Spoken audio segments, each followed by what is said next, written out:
Hello Malayalees, നിങ്ങൾ ഈ video കാണുന്നത് ഒരുപക്ഷെ 2024 അവസാനമോ 2025 തുടക്കമോ ആയിരിക്കും. പക്ഷെ ഞാൻ ഈ വീഡിയോ അപ്ലോഡ് ചെയ്യുന്നത് AD 3001 ഇതെന്താ ഇങ്ങനെയെന്നല്ലേ? കാരണം ഞാൻ നിങ്ങളെക്കാളും 1000 വർഷം മുമ്പിലാണ് ജീവിക്കുന്നത്. പറഞ്ഞു തരാം. ലൂയിസ് മഹാദേവൻ അതിൻ്റെ ഒരു ഗ്രേറ്റ് ഗ്രാൻഡ് ഫാദറാണ്. എൻ്റെ ചെറുപ്പത്തിൽ എനിക്ക് പല കഥകളും പറഞ്ഞു തന്നിട്ടുണ്ട്. അതിൻ്റെ ഒരു കഥയുടെ ചുരുളറിയിക്കാനാണ് എൻ്റെ ഈ യാത്ര.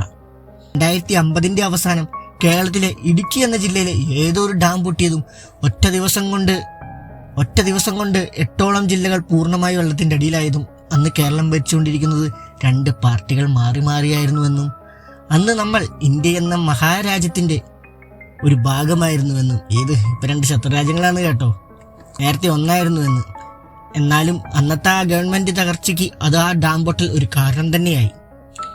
വിശ്വാസം നശിച്ച ജനങ്ങൾ തെരുവിലിറങ്ങി കലാപങ്ങൾ സൃഷ്ടിച്ചു, പല കടകളും തകർത്തു.